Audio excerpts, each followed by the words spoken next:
Hello and welcome to Sports Forgotten Heroes. So glad you can join. Hey, upfront and honest. Today's show is with a super guest, Eric Zweig. He is a terrific hockey writer and historian.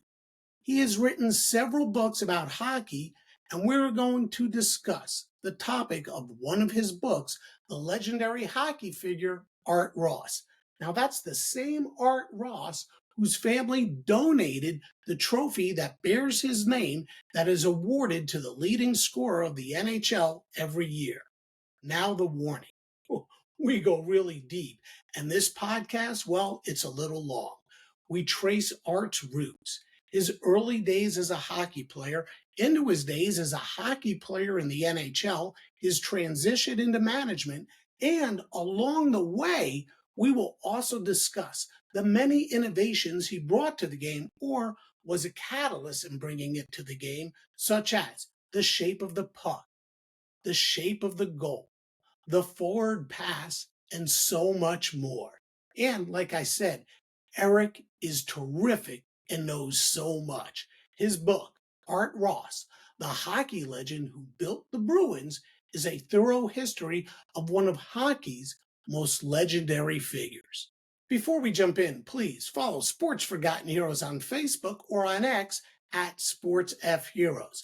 Please give Sports Forgotten Heroes a like or a nice review wherever you listen or right here on YouTube. Hey, thanks for your support, and I truly hope you are enjoying Sports Forgotten Heroes. That's enough rambling. Let's get straight into today's show with my guest, Eric Zweig.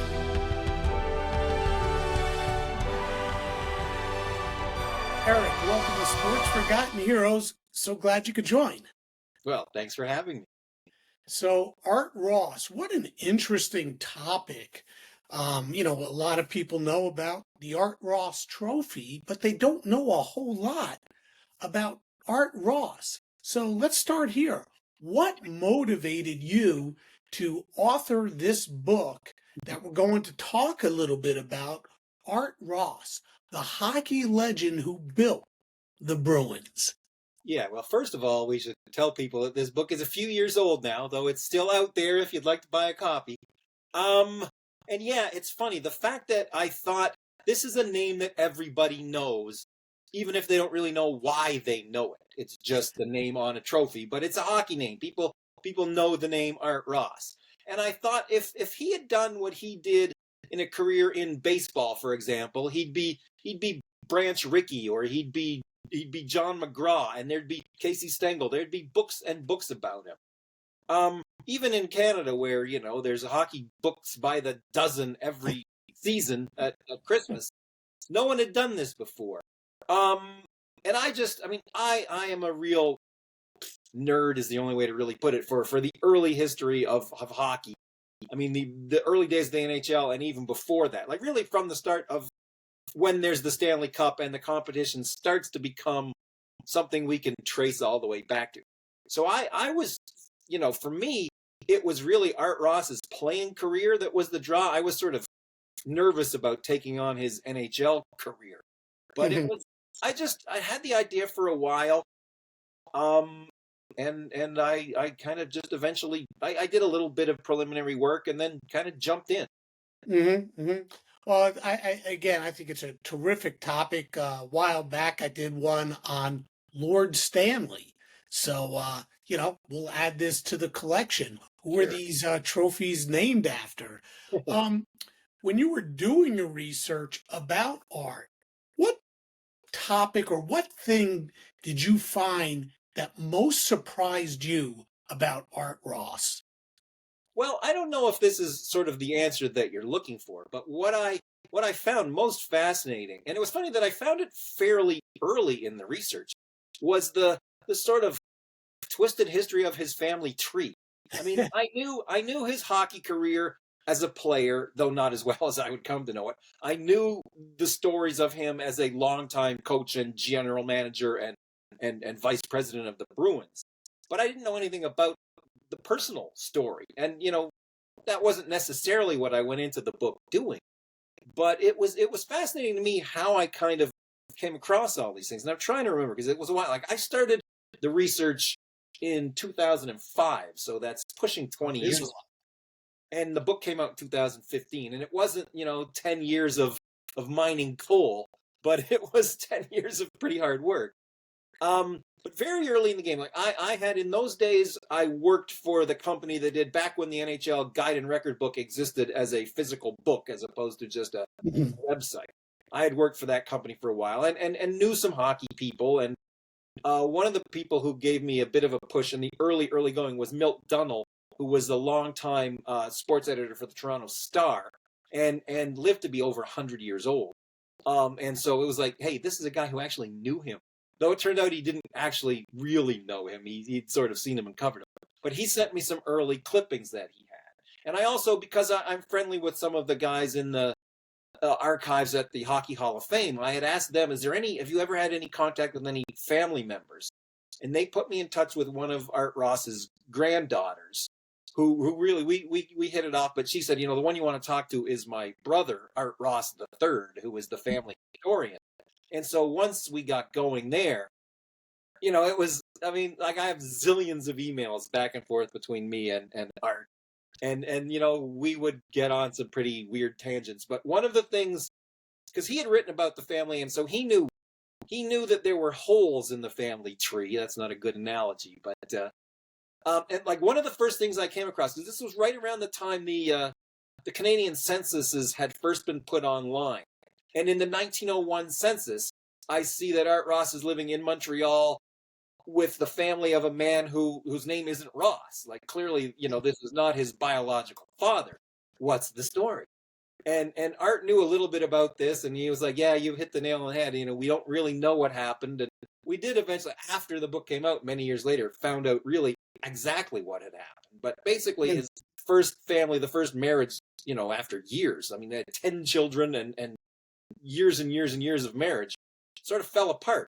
And Art Ross's mother fell in love, I guess, essentially with somebody who was her husband's boss in a way. They were all these families were working for the Hudson Bay Company, the fur trappers that, almost settled Canada, really.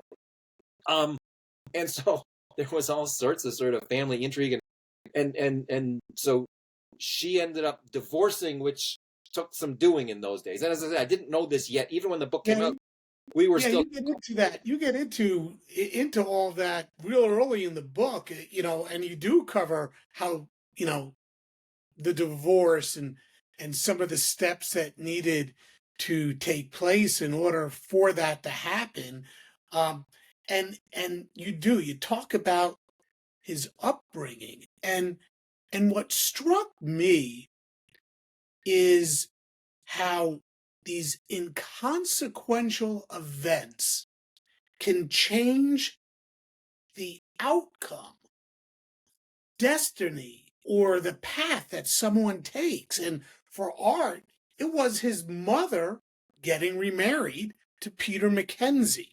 Had she not met him, Art might have never moved to Montreal and become the hockey legend he was. Explain that to us. Yeah, his mother remarrying, and she remarried Mackenzie, and who he was and why they moved to Montreal. Yeah, so Art Ross basically was born and grew up in wilderness. He is very near what is now Sudbury, Ontario, which is a big northern Ontario town, but still, it is mining and rocks and trees and when he grew up there, he was born. So this is part of it. We'll go to one of the very early things I discovered was that nobody was really sure what year he was born in. Hockey records had always said 1886, but it turns out it was probably 1885. And the 1 year is not a big deal, but when you're trying to write somebody's biography, it's nice to know when they were born. So, I'm going to interrupt for a second. It's so funny because I've done so many of these podcasts about, these forgotten heroes born so long ago.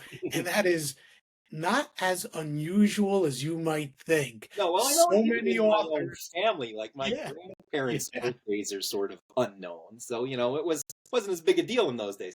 But for a biographer, it was nice to be able to go, this is what I think. So when he was born in 1885, the town of Sudbury had just been incorporated. The Canadian Pacific Railway was going through on its way west across Canada. And so there was now starting to be civilization and white people. But basically, when he was born there, it was just, we call them First Nations in Canada. I guess you call them Native Americans. They were just what we used to call Indians. I mean, and so but it's interesting that his mother had come from, even though she was many generations in the Hudson Bay Company as well, she'd come from a more built-up area, even though she was in northern Quebec, a fairly prominent family. She seemed to really stress education. So even when they were in these places in the middle of nowhere, they brought in tutors. She taught them. They all spoke English and French. They spoke several of the native languages in the region. And they were tutored by like students from Queen's University who would be brought up for the summer, sort of when they were off school, to teach them. So it's interesting that, I mean, even if he had never come to Montreal and not become Art Ross, the hockey person, I mean, two of his brothers became doctors. Several, I mean, it was a family of 10, as I said, and several of them became quite prominent in their fields, which is quite remarkable given the way they grew up. But it's true, like, if he had never come to Montreal, if they had stayed in Sudbury, I mean, eventually he might have come to play hockey, but Montreal was such a center of Canadian culture, and, it was the biggest city and the most important city in Canada at the time. And the birthplace of most Canadian sports. It's not the birthplace, at least the incubation place where they sort of took off. So he came to Montreal at a time where, just at the dawn of, like, you couldn't yet make a living in sports, but you could play it and get fame and get famous. And there was sort of a setup where there were leagues and systems and farm systems. And so, yeah, if he hadn't come to Montreal, I mean, this might never happen. It still could have happened. I mean, there were hockey players of his vintage from small towns all over the place. But there's nothing to indicate it would have happened if he hadn't come to Montreal. And so basically, his mother marries who was his father's boss. He was a higher ranking official in the Hudson Bay Company.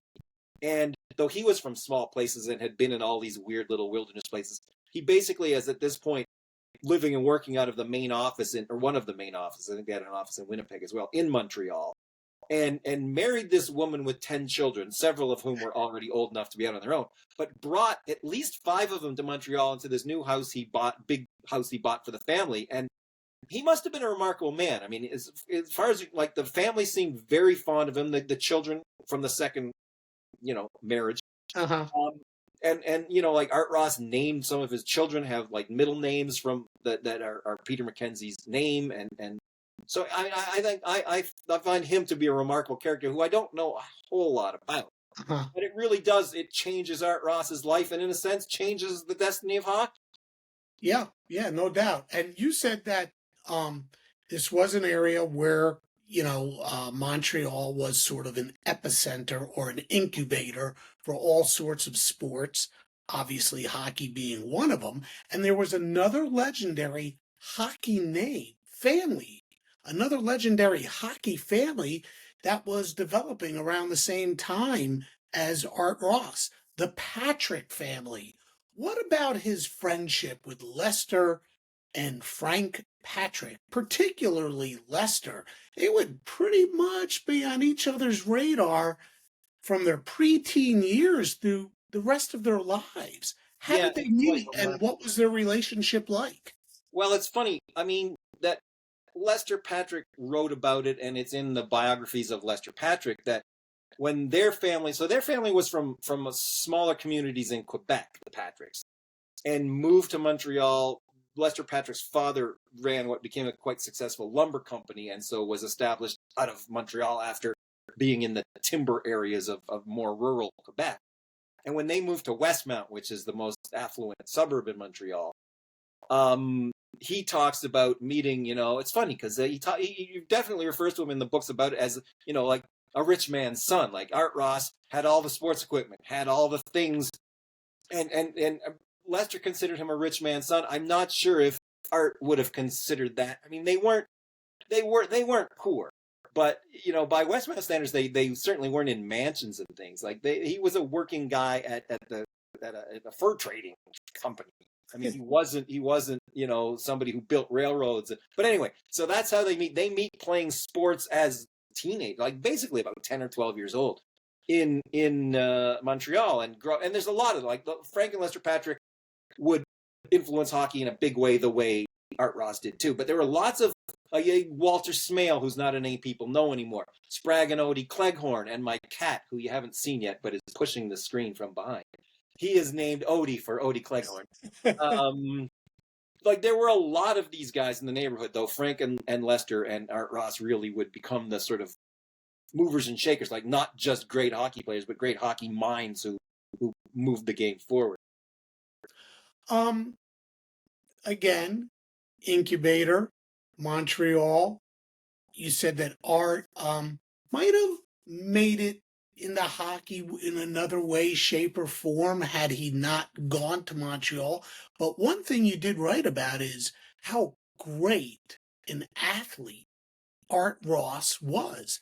And while he made hockey his profession, he was certainly involved in other sports throughout his career. But I thought maybe that rugby was actually his best sport. Just how good of an athlete was Art Ross? He definitely thought, it's funny, in those days, like rugby, Canadian football, American football too, for that matter, basically comes from rugby. Sure. In the 1900s, like 1900, like the actual... And the Canadian Football League, if I understand correctly, was originally rugby. Well, but yeah, so was American football too, though maybe not by the time the NFL comes around.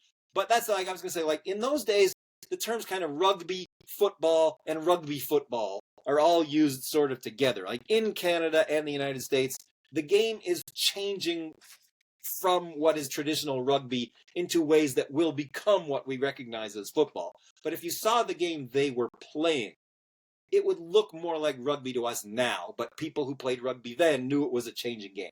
But that's sort of neither here nor there. But the thing is, in those days, an athlete was an athlete, and seasons were short.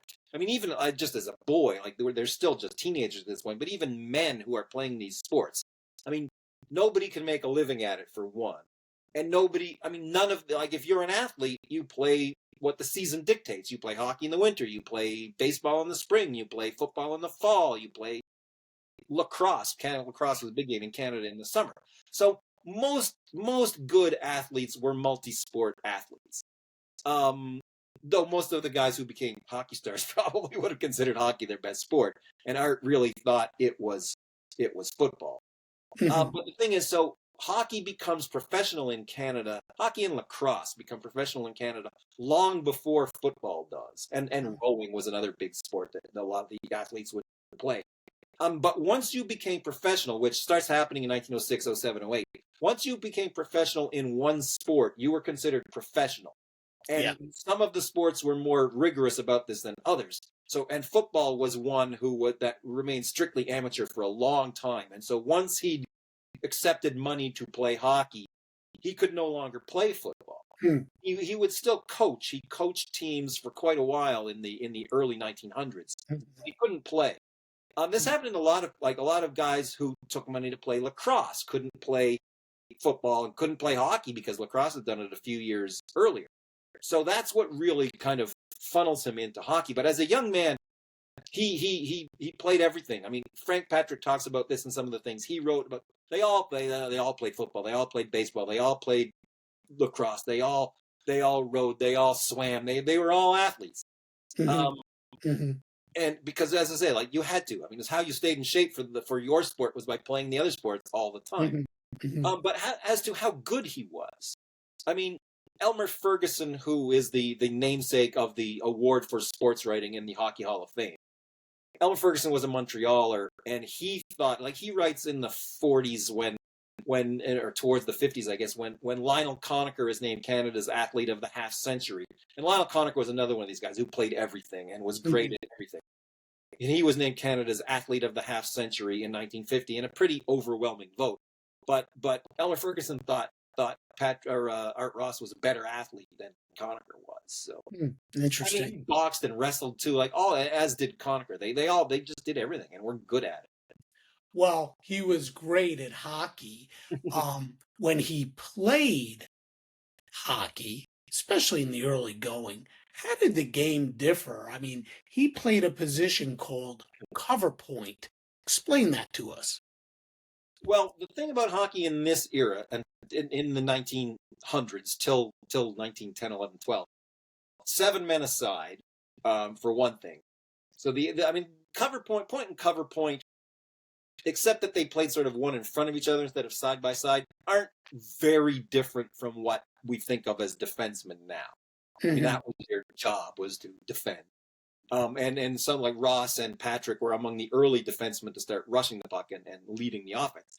But so there's 7 men aside, the extra player being a rover who sort of plays between the forwards and the defense. But the key difference in this point is there's no forward passing in hockey. Right. So, I mean, if you shoot the puck ahead, it's kind of like punting in football. You are giving up possession for field position, essentially. If you're trapped in your end, you can fire it down. There's no icing. But you give up possession, and you have to sort of fight to get it back once the other team has fielded the puck. So, guys had to be skaters. That was the only way to really advance the puck, was stick handling and skating. So the game would look very different. But it's interesting. Like, it sounds like it would be slower, and it would have to be slower. Also, there was very little substitution. I mean, the rules only allowed you to substitute a player if there was an injury. And even at that point, the other team might elect to take a player off rather than give you a fresh player on the ice. Yeah, you didn't have as many players on the bench as you do in today's game. No, but it's funny, like, which comes first, right? Like, you didn't need a lot of substitutes because you weren't allowed to substitute. It wasn't that it wasn't like, oh, we only have 10 guys, this is our team. It was like, we don't need more than 10 guys. Our 7 guys go all the time unless something terrible happens. Right. So obviously the game is slower and played at a more, I mean, it's a little bit, except soccer's not. I mean, it's like soccer in that, you patrol your area more. Forwards do most of the offense, defense does most of the defense. The rover could sort of do both, but generally a team would pick, like, our rover will be a defensive guy or our rover will be an offensive guy. But it wasn't like the rules said you could only do one of them. But it was basically because you're playing 60 minutes. You can't just go, it's not a 45-second shift and get off and get rested. So you can't go crazy hard. You have to pace yourself. But, like, even though it would sound like the game would be slower, and it had to be, like, everything you read about hockey in those days it's the fastest, most exciting game there is. So it's like, it would look different to us now, but at the time, people weren't going, man, this is slow. I mean, it was exciting. Well, in reading your book, I mean, Art Ross was not a slow player. In fact, not only was he not slow, the impression I got is he might have been the best hockey player during his era, especially in the early going. Just how good was he? And if he wasn't the best, he sure as heck was neck and neck with whomever we're going to call him. I mean, the only one who probably was better is Cyclone Taylor. They both basically start at the same time and are rivals, and Taylor was probably a little bit better.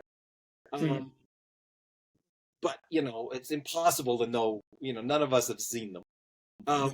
And there are other guys too, like Joe Malone is a name from the same time period, though he's a little bit later, but people know him because he played into the NHL and scored the 44 goals in 20 games the first year. And, clearly he's a gifted offensive player. A guy like Tommy Phillips in Kenora or Frank McGee in Ottawa. I mean, those were the two sort of biggest stars of when Art Ross is starting. But he lasts longer than they do. Yeah, it's hard. Like, if he wasn't the best player in the game, he's certainly in the top 2 or 3. Like, he is a defenseman who's tough, who can skate, who can score, who can be back to defend in his own end. I mean, like, guys like Cyclone Taylor could do that. Lester Patrick could do that. And that's why these guys are in the Hall of Fame, and people still know their names today.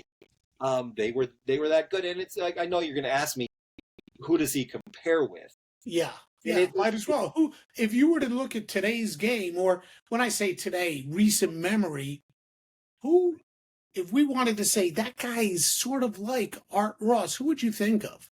I think, and I've thought about this a lot, and it's impossible to just nail down one guy. Sure. But I think Chris Pronger would be a good one. Ah, Scott Stevens, especially early in his career when he was still scoring a lot of goals and points. I mean, he's probably not Bobby Orr, and he's probably not as flashy as Paul Coffey, but he's probably a better defenseman than Paul Coffey. Maybe not than Orr. Like I think if you'd asked Art Ross and he was honest, because he'd often say like he thought the best defenseman he'd seen by the time he was done was Eddie Shore and Hod Stewart. Hod Stewart is a guy who was just, his career ended because he died early when Ross was starting.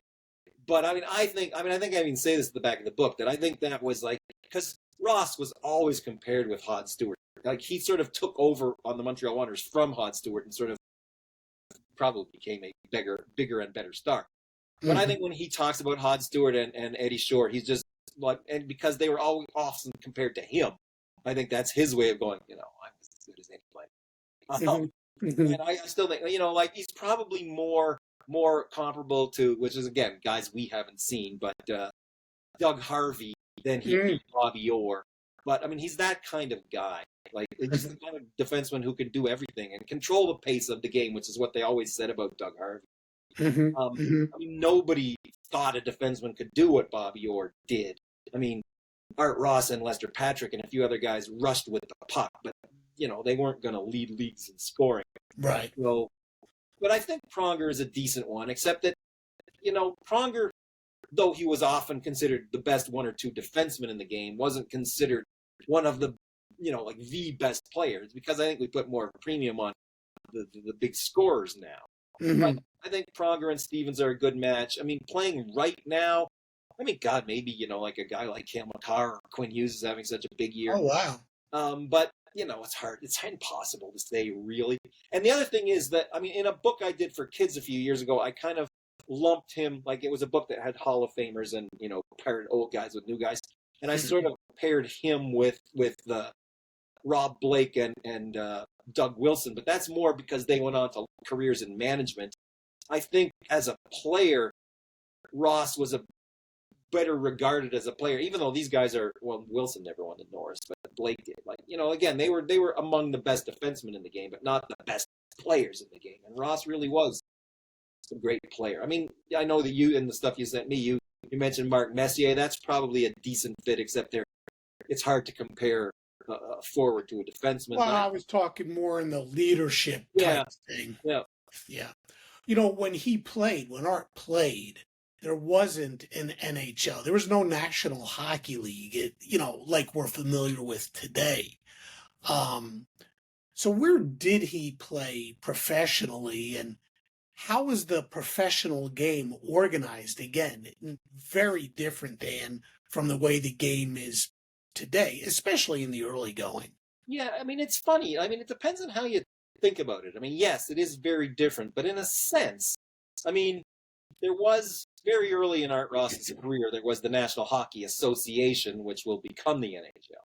And it evolved from a series of leagues. Like the NHL can trace its roots back to basically the Amateur Hockey Association of Canada, which was the first sort of big professional league. Though again, they weren't big like we think of, because basically, hockey could only be played in cold winter temperatures. And you could only travel by train.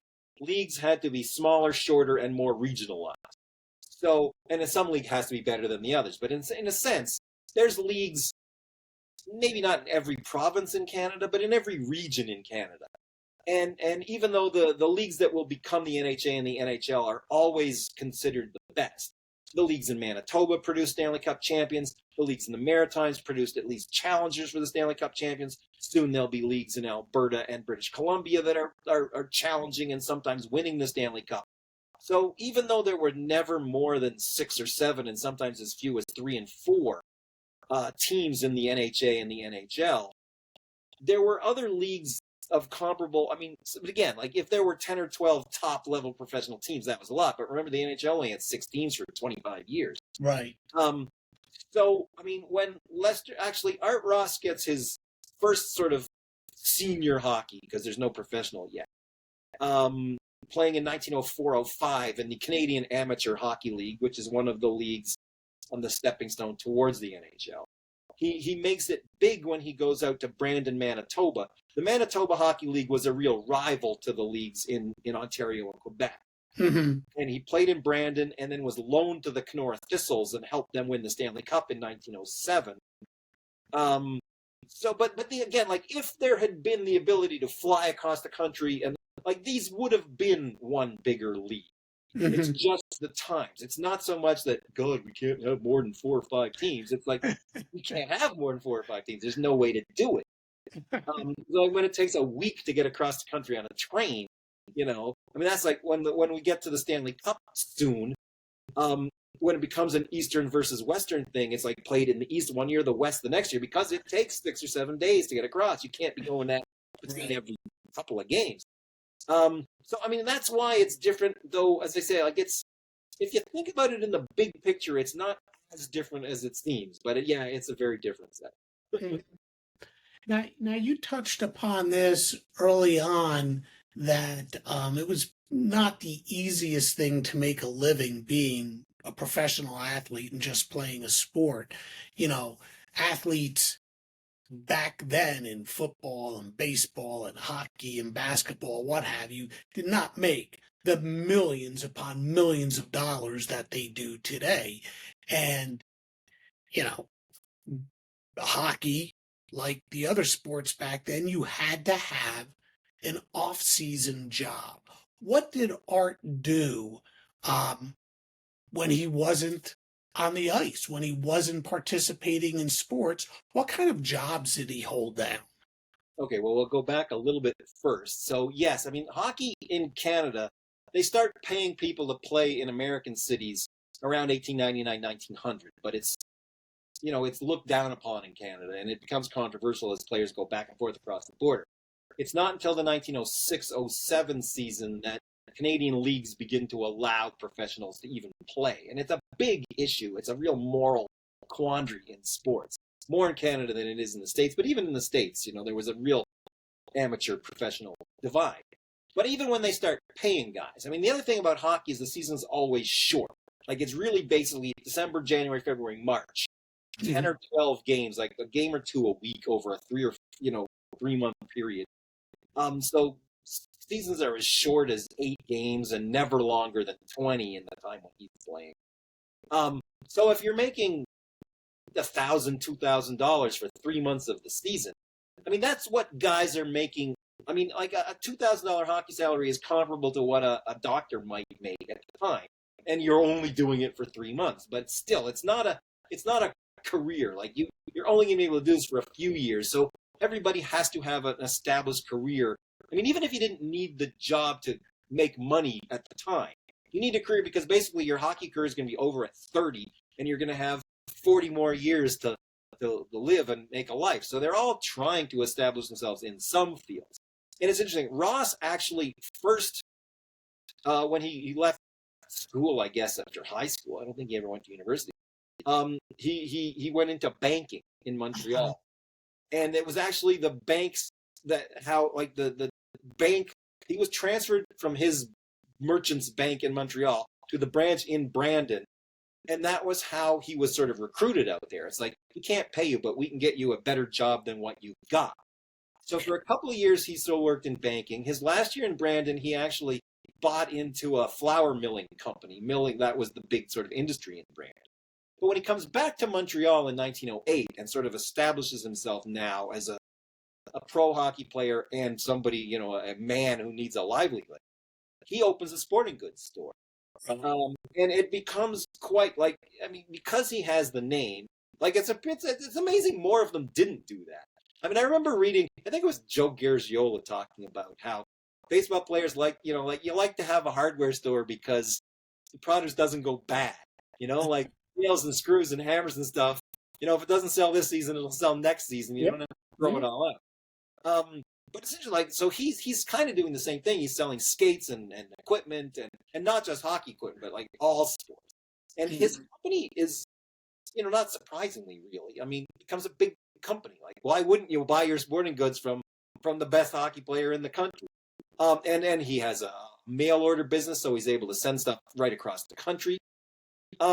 He does that he opens the store in Montreal in 1908 and runs it for 10 or 12 years. He moved it from location to location to location.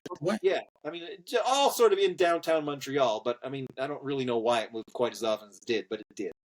And eventually he sort of specializes in automotive stuff, motorcycle stuff. Like he has a Harley Davidson distribution in like the sports. It morphs kind of from general sporting goods to motorcycle racing, which, as you know from the book, he was a big motorcycle racer for a while.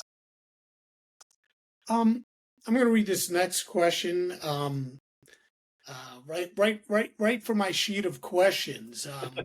In its early days, the Stanley Cup was not awarded to a team after a series of playoff wins. And again, I talk about this with Kevin Shea when I did my podcast about Lord Stanley.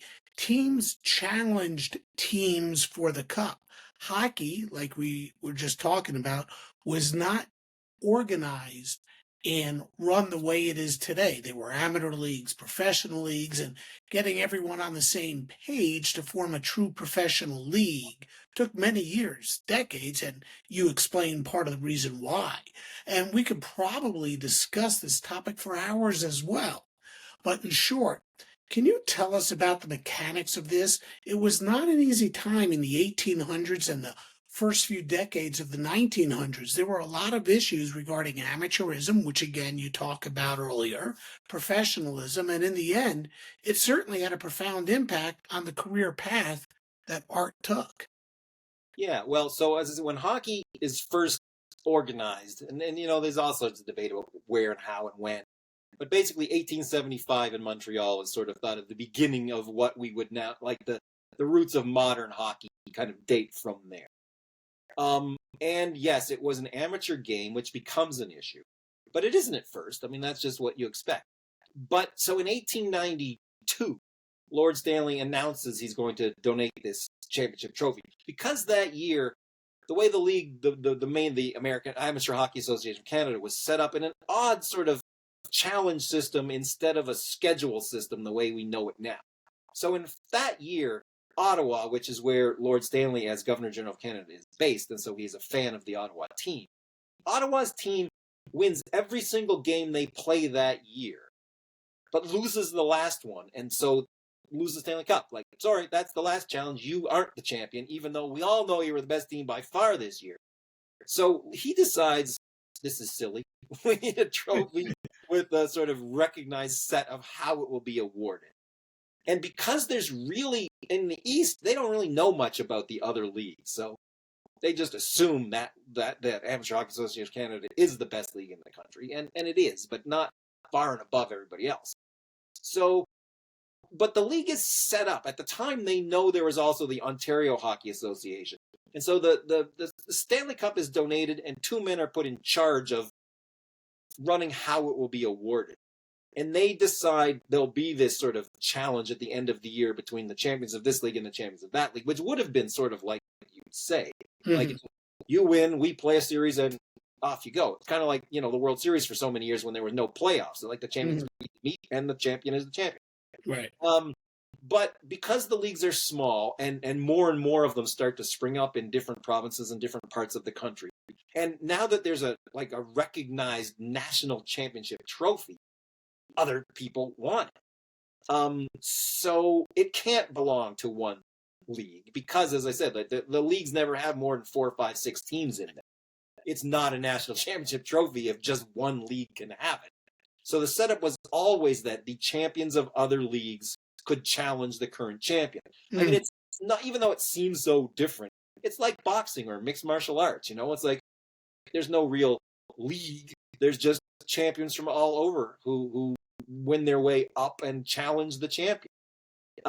And because the seasons were short and because you needed natural ice, there were no artificial ice rinks in Canada yet. And there were starting to be a lot of teams who wanted to play for this. They just the trustees would try and schedule it whenever they could. So a Stanley Cup Series could take place before the season starts. They could interrupt the middle, like in the middle of the season. You'd kind of take time out from your schedule to host the championship. I mean, the best circumstances were when it happened at the end of the year, but it wasn't always practical. So that's how it all sort of happened in weird and different ways. And because, again, you're trying to fit them in around before the schedule starts, in the middle of the schedule, so they might be as short as just a one-game winner-take-all. They were often a best 2 of 3, but they were often 2-game total goals, which seems, it's funny, when I was a kid, like the hockey leagues I played in played a lot of 2-game total goal playoffs. But it seems so foreign to what goes on now, even though I'm pretty sure like the MLS. The MLS does that. Yeah, the MLS. I don't know if they still do, but they did for a while. Yeah. Yeah. One of the other things that really struck me about Art's career is the impression you get is he played on a different team every year, moving all over the place. Every year was like a different team. Each season, a different team. Was that the norm? Why did Art do this? Well, it's funny, I saw that in your questions, and I thought, because like he's generally most associated with the Montreal Wanderers, and he did play with them for the longest period of time in 2 or 3 different sort of segments, though. But again, it's part of. I mean, guys weren't making a ton of money, and they weren't. It's funny, not so much like baseball. Like they weren't tied to the team in the same way. Like there was no reserve clause, so that once you're with this team, you're there forever.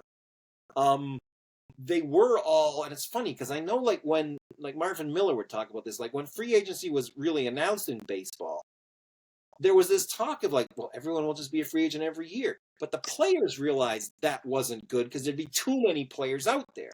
Oh my gosh. Yeah, exactly. Like if everyone's a free agent every year, you don't have to throw zillions of dollars because we can have, access to anybody. Yeah. So, but hockey was a little bit like that. So, he did jump around because he was among the best players and in demand.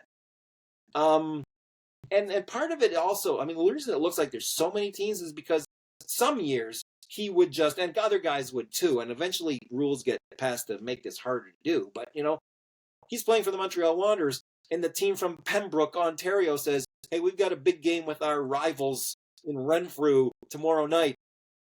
The Wanderers aren't playing. Let's see if we can lure Art Ross to Pembroke for this game. Yeah, very similar to the early days of professional football here in the States. Yeah. It was just sort of Wild West. There weren't rules yet. So that's why it seems like, because generally speaking, he does play with the Wanderers longer than anybody else. But while with the Wanderers, he plays games with Pembroke. He plays games with Cobalt. He does, have the couple of years. But that's before he got established, though, where he's out west in Brandon and Kenora. So it does look like he moved around more than he did, but he didn't move around. Though it's funny, like in the book, I know that I talk about, like, he did have a reputation for, like, chasing the money, which is what people really didn't like about professional sports. It was like, it's not like, generally speaking, before they were pros, a team would organize the best players they could get from their community, and it really represented their community. Now guys are going where the money is. And Ross definitely went where the money was. Sure. And then, like, there's the, there are some good shots the papers were taking at him and other guys who would just jump from team to team to team. But he mostly was the Wanderer, except for when the Wanderers occasionally turned their back on him. So, which I'm sure we'll talk about. Yeah, well, the other thing about Art that really struck me is his aptitude for the game. He devised so much of the strategy of defense first. In fact, the neutral zone trap or the kitty bar the door strategy can all be attributed to Ross. Talk about his hockey competence. Well, that's, it's hard to know where that comes from. Like him and the Patricks, and it's got to be, a coincidence, really, that these people who grew up, within blocks of each other did so much that changed the game. I mean, maybe they just saw it on the ice. This works. This doesn't work. I mean, the kitty bar the door thing, it's funny. Like, the stories over the years always attributed to him, and it's specifically in the playoffs when he's playing with Ottawa against the Wanderers. And they devised this. Yeah, it is probably like the neutral zone trap or the left wing lock. But it's unclear. Like, it's funny, like, guys like Elmer Ferguson and the big sports writers at that era, when Ross is coaching and managing in the NHL, sort of throw it back at him. But at the time, it was very clearly attributed to the coach of the Ottawa team at the time, who was Alf Smith, who's actually another Hall of Famer, but not a name people know. I mean, I think Ross carried it out because he was the best player on the team and the best defenseman, and so. But I'm not sure, like, because and then the years of the Bruins in the NHL, they're almost always among the top scoring teams. I mean, they have some years where they're just not good, but like in the 20s, 30s, and into the 40s, when they are a real force in the NHL, I mean, they have guys winning scoring titles on a fairly regular basis. Shore is a huge scoring defenseman. They also have great defense and great goalies. But, you know, I think the whole, like, throwing defensive hockey at his feet is a bit misleading. And it's funny that I know, like, there's one of the big rivalries in the NHL was that Conn Smythe and Art Ross really hated each other. And I think that's very true. And there's the one kind of famous incident where the Leafs come to Boston, and Smythe is really annoyed with Ross and puts an ad in the Boston paper saying, you know, they're the champions, but come see a real team, you know, the Toronto Maple Leafs. And he's mad that they're the champions, but they're playing defensive hockey. But they lead the league in scoring that year. I mean, so I don't know. I think the defensive thing, I mean, I'm sure as a defenseman, he valued defensive hockey, but I think he saw the whole big picture. And a lot of that came during his years with the Wanderers. You know, tell us, again, we always hear about the original six, but before the original six, there were other teams in the National Hockey League, the Wanderers, the New York Americans, Pittsburgh. I mean, there were other teams in the NHL before the original six. Tell us a little bit about Art's time with the Wanderers and just how good that team was. Well, the Wanderers existed for a fairly short and stormy period in hockey history, but were, in the book, I make the comparison of, like, the rivalry between the Wanderers and Ottawa from about 1904 to 1910-11 is like it was with Colorado and Detroit in the NHL in the late 90s. Like they're two great teams that hate each other and really go at it hard. But this is basically during the era of the NHA and beforehand. So I mean, it's funny that, like, Ottawa, Toronto, Montreal, Canadiens, and Wanderers, Quebec, they are the teams that sort of survive the NHA era and come into the NHL. The Wanderers very quickly fall on hard times and don't even survive the whole first season. And that's Ross's, like, he only played 3 games in the NHL in the last season of his playing career after a 10-year, 12-year career, really, as a pro. So once the Wanderers drop out, there's Toronto, Montreal, Canadiens, and Ottawa left. And Ottawa survives into the 30s. They're not the same team, even though the Senators now like to fly the Stanley Cup banners from the original Ottawa teams, and why shouldn't they? Sure. But so they're really, like, there were 3 and 4 and 5 teams when the NHL was formed, because Quebec had not played the first year and comes back later. The Wanderers fall out. Then there's Hamilton and Pittsburgh, and Boston is the first American team in 24, and then Pittsburgh and the New York Americans. So by the 20s, and Ross is now a management in Boston, there were up to 10 teams in the NHL by as late as when did they start falling off? Basically during the Depression. Like, there's 10 teams after the 26-27 season, and they sort of just start falling away as the Depression, until we get to the 6 that become known as the original 6, because they lasted for the longest period of time, and sort of the modern sort of NHL becomes established in that time period. But yeah, there had been plenty of teams before that. So how does a guy who played for all these different teams in Eastern Canada, Western Canada, Montreal, Ottawa, out in Manitoba. How does a guy, and he's got all of his business in Canada, wind up in Boston in charge of the Boston Bruins? What led him to Beantown? Yeah, well, the Boston wanted him. I mean, like he had at this point, by the early 20s, I mean, his NHL career ends in the 17-18 season when the Wanderers leave the league, and he's now sort of too old to play in that time period. He could have lasted maybe a year or two longer if he chose to. But he also, he stays in hockey as a referee in the NHL. He has been coaching football, as I say, off and on during all this time, and coaches into the early 20s in Canadian football and what will become the Canadian Football League.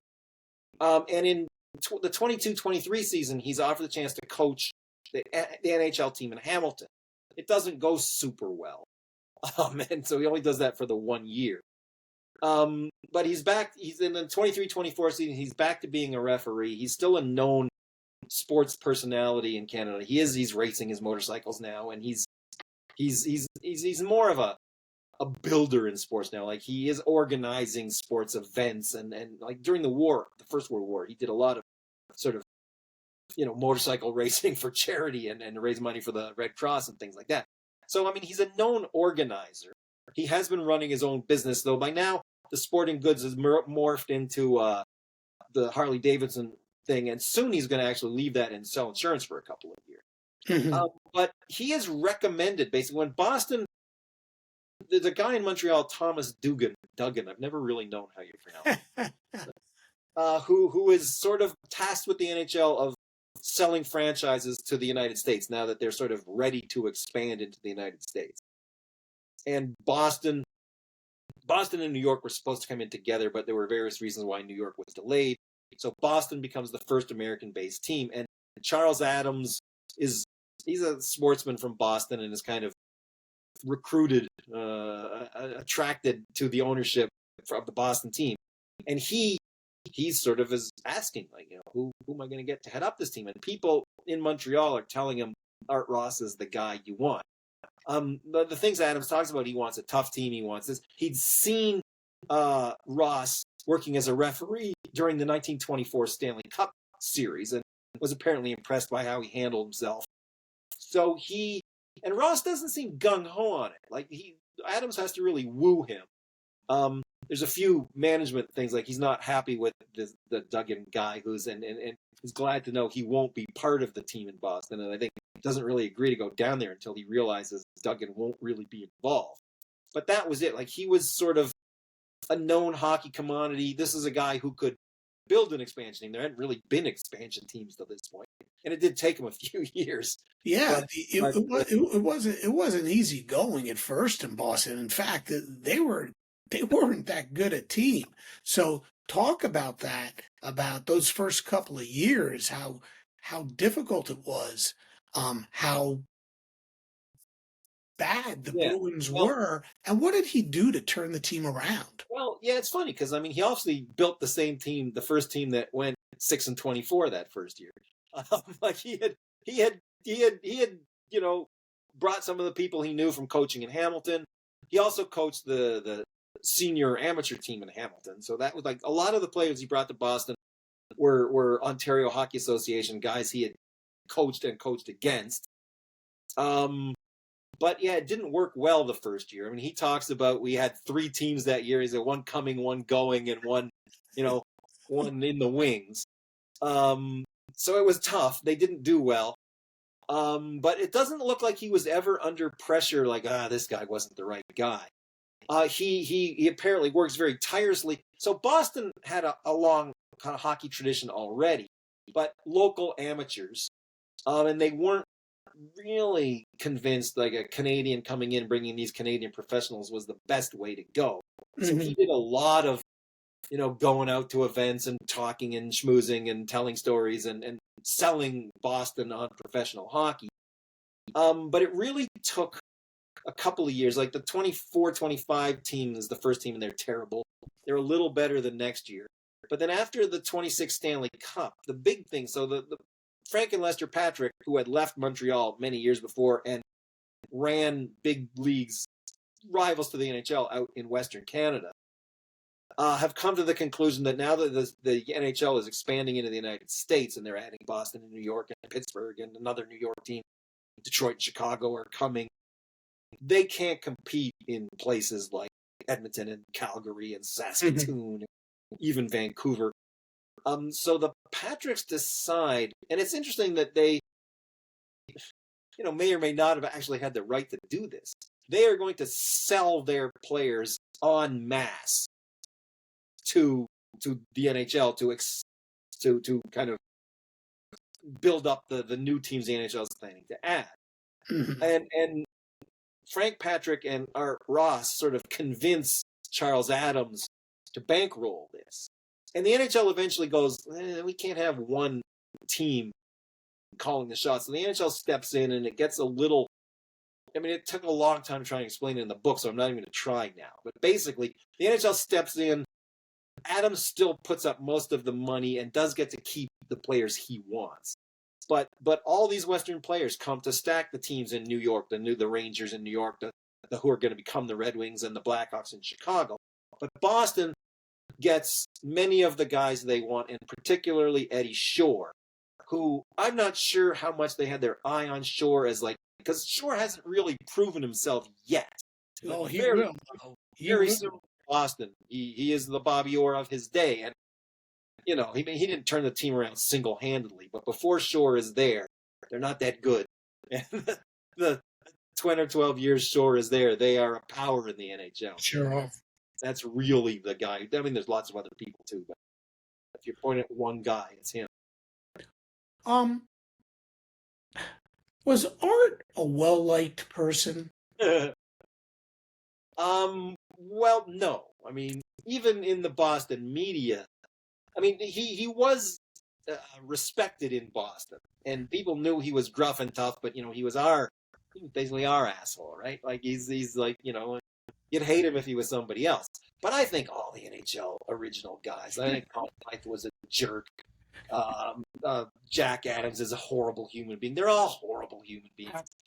Harold Ballard. That comes later, but there's a long tradition of bastards out to, do what's best for them, not necessarily the league. And it's funny, I didn't know Art Ross. He died when I was a year old. But I have met and befriended his grandchildren who loved him as a grandfather. Sure. And what a lovely grandfather he was. And I'm sure Conn Smythe was lovely to his family in many ways too. But they're all horrible people doing what's best for them. That's my opinion of all the NHL early guys. Well, he finally won a couple of cups, a few cups in Boston. What were his years like with Boston, both on a personal and professional level? If I understand correctly, he made a lot of sacrifices. He didn't go home to Montreal all that often. No, well, in the first few years in Boston, his family is still in Montreal. But he moved, his kids go to school in Montreal and even into high school. But by the 30s, the family is very established in Montreal. The Rosses now are American. They don't consider themselves. They know their family, their grandfather comes from Montreal, and even their grandmother comes from Montreal. But they're Americans, and they consider themselves American. And well, they should. I have cousins who are the same. My aunt married an American, and my cousins are first-generation Americans, but consider themselves American. Sure. But he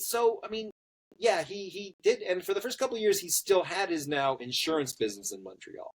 But very soon, he was given a pretty good deal in Boston. He had part ownership in the team, so he's making good money. So he doesn't have to work outside of sports anymore. But yeah, so I think very quickly he puts down roots in Boston, and they're fairly, they're not rich, but they're not hurting either.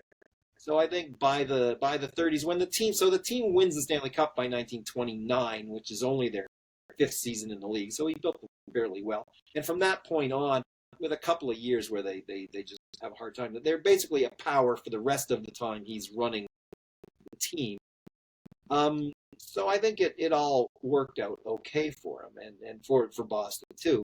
Mhm. And he does, he becomes an American citizen. It's probably like part of the whole birthday thing is finicky there because like his documents, his American documents all say 1886, but it's fun. So like the story sort of comes out even in his time. Like it's possible he didn't know. He might not have been cheating, or he might have wanted to make himself a year younger for whatever reason. But when he hires Frank Patrick to become the coach in Boston in the 30s, one of the times like Art Ross generally in the early years was the coach and GM, but sometimes would step away from the coaching and hire somebody else. So one of the people he hires in the late 30s is Frank Patrick, who writes a series of columns about his life in the Boston papers and talks about, when we were kids, Art was a year older than I am, and now he's a year younger than I am. How did this happen? So that was one of my, like, I pointed that to Art Ross the third, my Art Ross. Like, look, I knew the kids who were older and younger than me when I'm a school kid. Like, you knew who was a grade ahead of you, who was a grade behind you, who you knew because they were friends of your older brother or your younger brother. It's like, there's no way Frank Patrick got this wrong, 20 years later. It's like something's wonky with your grandfather's birth date. And he was slow to come around to it, but we actually another distant, because as I said, Ross was from a family of 10.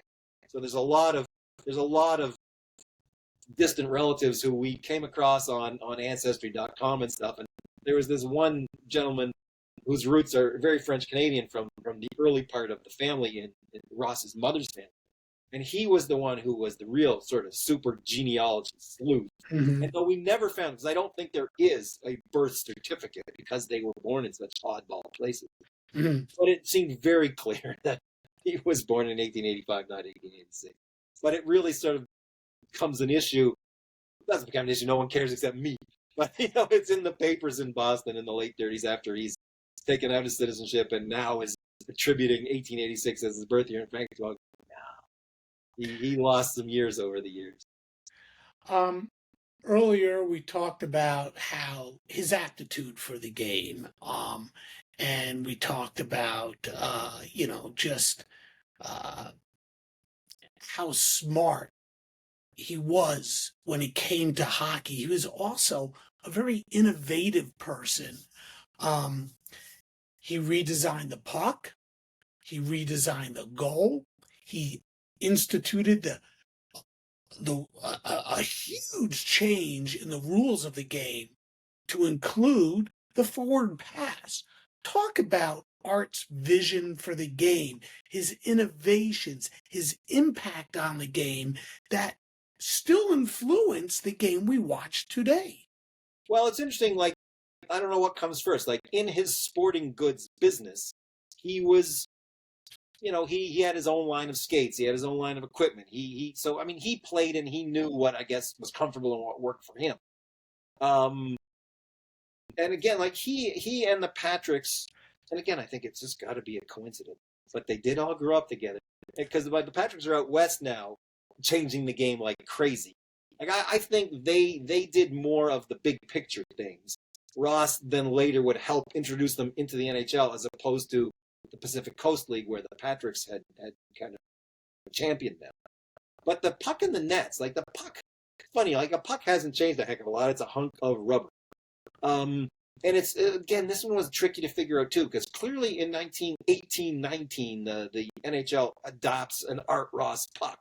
And then I guess they went back to the old Spalding pucks, and it's not till much later that Ross patents his new design. Basically, he rounds, like, bevels is what they call it. Bevels the edges. I mean, you look at a puck, you don't think of the, but if you look at it closely, like, because it used to be just a solid. It doesn't have a hard edge around it. It was just a solid rubber edge, and it was, people are getting. I mean, you can still get cut when you get hit by a puck if you get hit the wrong way. But I think they were much more dangerous, and they rolled oddly and uncontrollably. So he did something that changed the composition of the rubber somewhat, but mostly bevels the edges so it slides and rolls more controllably. The interesting thing is the goal net. Yeah. Because it's funny, like, they've changed away from his design later, and it's more like they were in the early days. But the early goal nets were more square, and the netting was quite tight, and pucks could bounce in and out quickly, and often the goal judges couldn't be sure if it had gone in or not. So he invents the sort of rounded bottom of the net, like they aren't that way anymore. Because Mark Howe got badly injured sliding onto them. Oh, I remember that. Yeah. But that was like, so so it would catch the puck in the net better and he also just sort of will drape the netting a little less tight. I mean, it doesn't seem like a huge difference, but he got a patent for it. And it just from 1927 to 1984, that was what goal nets looked like. Mm-hmm. They changed them now and they made them a little smaller and they're straighter again. They are much more like they were in the early days. But that was a big change when he patented the new goal net. Sure. And in terms of the rules and stuff, like the Patricks developed a lot of this stuff in the PCHL. The PCHA. They started forward passing first, and they were the first to draw blue lines on the rink, and they allowed forward passing between the blue lines. And eventually, in the PCHA and then the Western Canada Hockey League, they expanded forward passing across all the zones, which the NHL didn't. They still had it, and they didn't adopt it in the NHL until the second season of 1918-19. They painted the blue lines on and had the forward passing in the middle. The Patricks had also, in 1916-17, so that's a season before the NHL was formed, they were the first league to allow goalies to fall to the ice to make saves. Goalies had to stand. Even though other players could go down and block shots and play the puck any way they wanted, goalies had to remain standing on their feet. And it's often said that Clint Benedict in Ottawa, who did sort of, learn how to make it look like an accident. Like they called him Praying Benny because he spent so much time on his knees. It is often said that he's the reason they changed the rules. But the Patricks had already changed it in the West, and Art Ross had adopted it in a youth hockey league he organized in Montreal, and really in the first season of the NHL was saying we should do this. Like nobody else has these restrictions on them. Everybody else can play the game whatever is best for their position. Why can't the goalies? And so the NHL, shortly after the first season started, allowed the goalies to fall to the ice. And that's an innovation that Art Ross really got behind that isn't often credited to him. Mm-hmm. It's more the blue line. So he was, and again, as I said, the Patricks had already done this. But Ross was on the NHL competition committee, and so had a lot of, and so would be Lester Patrick when he got into the league. But he was pushing we should expand the forward passing. First, it was from the central zone, the neutral zone, to the defensive zone and the neutral zone, and finally in the 29-30 season, everywhere on the ice. And Ross, funny, this is something we haven't really talked about. Ross wasn't a big one for practice. He was a natural athlete and assumed people would keep in good shape like he had always done. And if you knew the game and understood it, you'd know how to play. When the NHL went to forward passing in all the zones, he really drilled his team on how we're going to do this. Mm-hmm. And they were far and away the most skilled at it that first year in 29-30. And run roughshod through the league that year. It's still the best winning percentage in NHL history for the team that Boston had that year, though they end up losing the Stanley Cup to Montreal. Right. But so he definitely, that's a major innovation in the way hockey is played, the way the pass. And he actually, in the early days, would have been advocating for what we call now the stretch passes. He liked the idea of. So that's another thing. So he was involved with this too. Eventually, when there's forward passing in every zone, but you can't pass the puck across the blue line.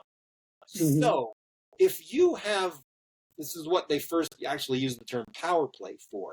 If you had all five of your guys, like the defenseman right up to the blue line and the forwards in there, it was hard for the defensive team to get out of their own zone because they couldn't pass the puck across the blue line. They could only carry it across the blue line. Right. So the compromise, rather than passing it all the way up to the other blue line, is, and Frank Boucher is generally credited with this, one of your Rangers, was to put a red line at center and allow them to pass the puck across the blue line as long as it didn't cross the red line. And that was the league. So that was in 1943-44.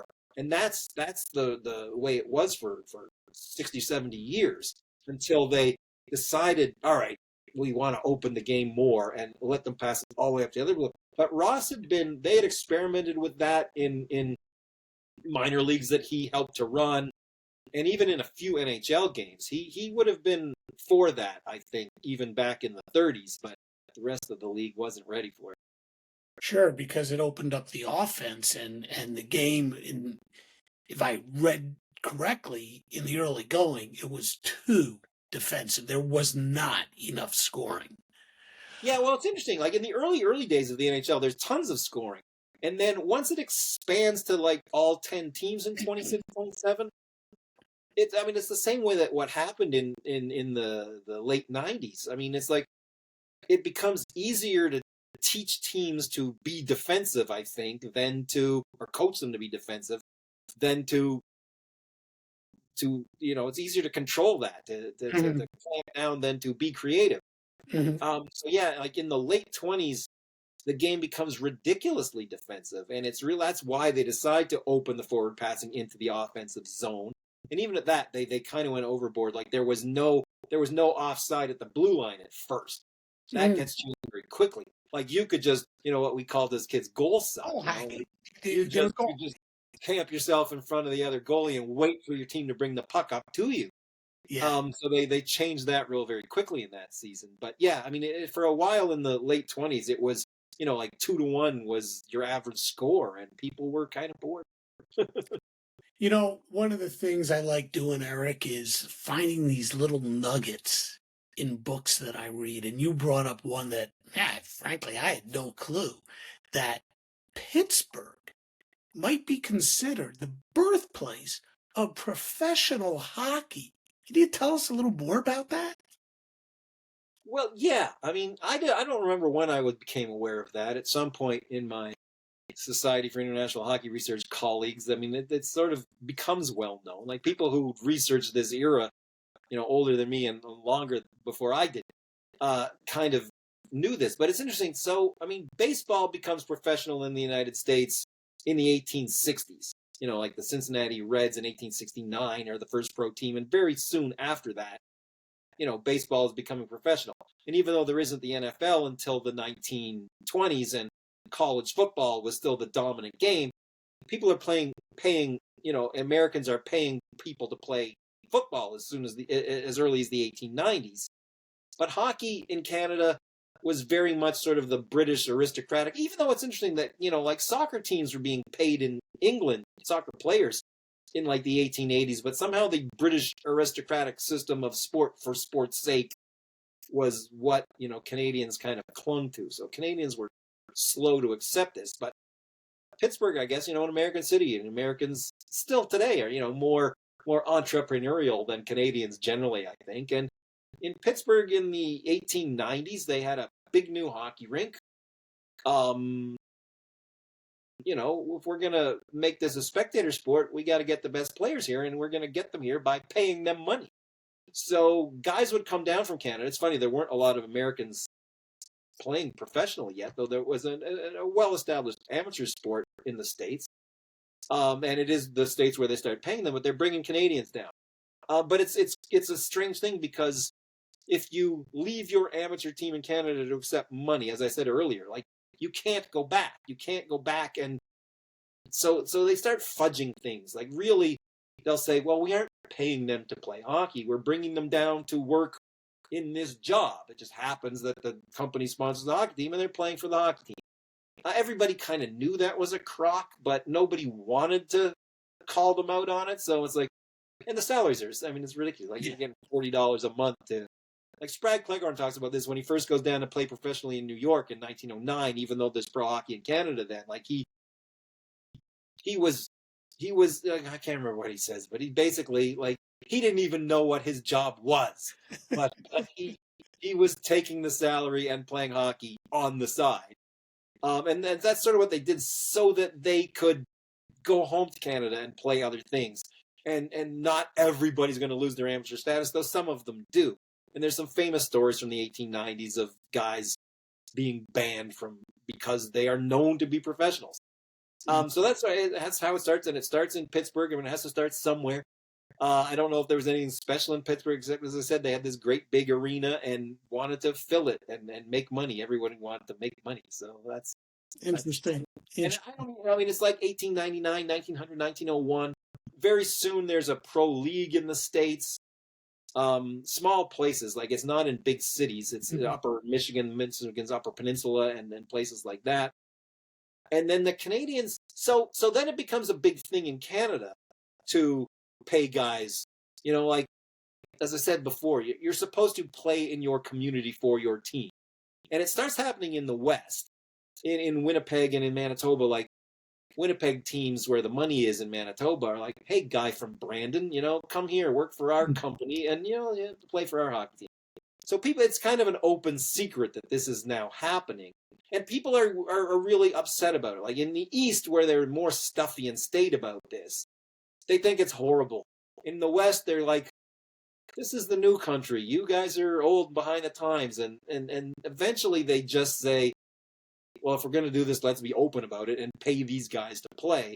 But again, it takes a while. Like people are upset by that, and the salaries we're talking about are $1,000, $1,200. But that's a decent wage for a working man for a year. But yeah, it's insane how much people are tying themselves in knots about it. And then the weird things like comparing. So these hockey guys are playing like 10-game seasons and earning $1,200, and the Americans are writing about, Nap Lajoie for the Cleveland Indians and Ty Cobb are making, $7,500, but theirs is a 154-game season. Like these guys in Canada, if they were being paid at the same rate, they'd be making like $17,000, and people are like, "Oh my God, $17,000!" I mean, it's really, but it's the same as we are now, right? Except that now it's $700 million. Oh, please don't even get me started. Don't even get me started. Hey, I got two more questions I want to ask. I had several others, but I think we, we're getting long there. But there's two specific questions I want to ask. This is another one that I'm going to read. We were talking about salaries and Art. He would hold out until he got the money he wanted to get. So he was such an integral part of the formation of professional hockey. He was very much involved with the disbanding of several leagues and the formation of the NHL. These are very long and involved stories. However, how important a figure was Ross when it came to all of these leagues? I mean, I guess everyone wanted Art Ross, and if he wasn't a figure in your league wasn't really a premier league. After all, fans wanted to see the best. Yeah, that's true, and I think he talks about one last thing. Through all of this, he fought for players' rights, but in the end, he fought for management rights. Yeah, that was a hard one to explain, but Eddie Shore is exactly the same way. But I don't really. So, yes, as a player, he wants. I mean, he talks about this like the first NHL or NHA sort of players' strike occurs in 1910 when the league is trying to impose a salary cap. The first season, 1909-10, they'd been throwing money around like crazy to attract the best players and build up this brand new league. And then the next season, when they've kind of crushed their rivals, the owners are like, well, we don't need to spend that kind of money anymore. And they impose. So guys had apparently made as much as $5,000. Like Cyclone Taylor is said to have made $5,000 that 1909-10 season. The next year, they want to cap the salaries at $5,000 per team. Per team, not per player. Not per player, per team. And so this is, like teams of 8, 9, 10 guys. So that's basically, I mean, you don't have to pay them that way, but it's basically $500, which is a tenth of what the top guy was making the year before. And Art Ross and several guys were like, no. Like Ross always talks about, I don't need this. I got a sporting goods business, though it'd be interesting to know how prominent the business would be if he's not Art Ross, the hockey star. He's just Art Ross, the salesman. But he's like every year, it's like, I don't need this. I'm ready to walk away. If you don't meet my price, I'm not coming. And the prices do come down, but he's always arguing. He's saying like, you guys kind of made us accept these professional. I would rather be an amateur. I'd rather still be playing football. But now that I'm a professional, show me the money. Like this is what I have to do now. And yeah, so almost every year he's holding out, and in later years he's organizing other players not to sign and trying to sign them to contracts and rivalries, and it almost gets him banned for life, though it's shortened to about a 2-week suspension. But so as a player, for sure, he is always, we are the guys people are coming to see, pay us what we're worth. But man, very shortly after he's in ownership in Boston, he's a bastard. He's holding down the line. Yeah, and Shore's the same. Like Eddie Shore was holding out for big money all the time, and when he becomes the owner in Springfield, he is like notorious as the worst owner in the history of professional sports. And he's cheap and he's weird and he has his bizarre theories. So it's not just Ross, but I don't know what explains it. Is it just like now this is how I make my money now? Like the more money the team makes and doesn't pay out, the more money I don't know. Like it's hard to justify how a guy who was so players' rights is squeezing everybody all the time. I mean, it's really bizarre. But he's not the only one. Right. That's the only thing I can say in his behalf. He wasn't the only one, but man, it'd be nice to see that he would have been the guy who was like, hey, we're going to pay you what you're worth. Like, this is what we have. This is what but no. Last question. It's pretty interesting, I think. The Art Ross Trophy. It's handed out to the NHL's leader in points. He played defense, and the leader in points gets the Art Ross Trophy. How did that trophy come about, and what did Art think about it? Well, I mean, Art Ross, people always say like it was named after him, but it wasn't. I mean, he and his family donated that trophy to the NHL. Now, it's interesting. There already was a trophy for the most valuable player. There already was a trophy for the rookie of the year. There already was a trophy for the best goalie. There wasn't a trophy for the best defenseman. So, I mean, in theory, he could have, like, all right, my trophy will be for the best defenseman. But by then, it's becoming a bit of a thing that the NHL doesn't have a trophy for its top scorer. Yeah, crazy. Charlie Conacher had written about this over the years. Like he says, until I won the scoring title, I didn't realize there was no trophy that went with it. And, there's no bonus money for doing it either. And eventually, so in the 46-47 season, the NHL starts to officially slot bonus money for various things, one of them being $1,000 to the guy who wins the scoring title. But there's still no trophy.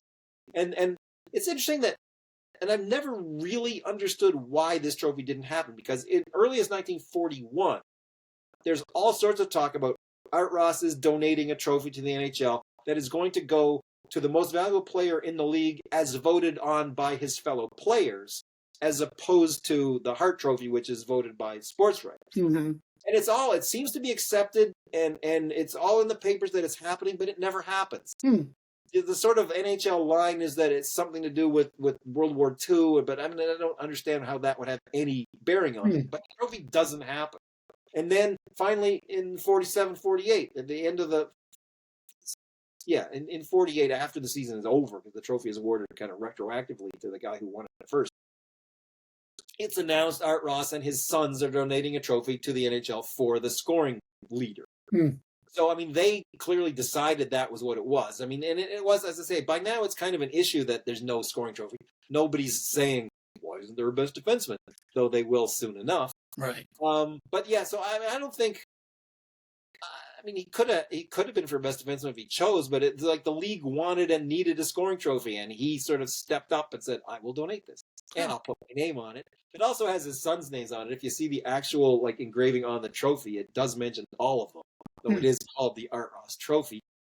And later in life, he talks about. I mean, Bruins had won the scoring titles in the 30s and 40s before there was a trophy, and he hoped to live long enough to see a Bruin win it, and he didn't.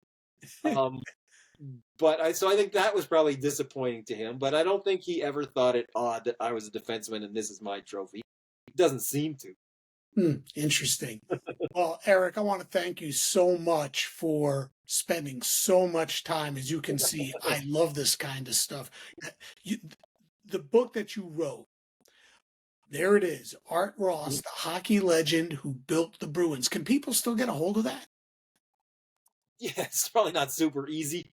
But yeah, if you go to Amazon or something, you'll be able to find it. I mean, there must be copies in the world. It didn't sell that many, sadly. So Well, again, thank you so much for joining me on Sports Forgotten Heroes. This has been just fantastic, and I've learned so much. And again, thank you for spending some time with us. well, thank you. I don't get to talk about these things as much as I'd like because yeah, it takes the fellow hockey wonk who wants these early stories. Sure. Awesome. Thank you, Eric.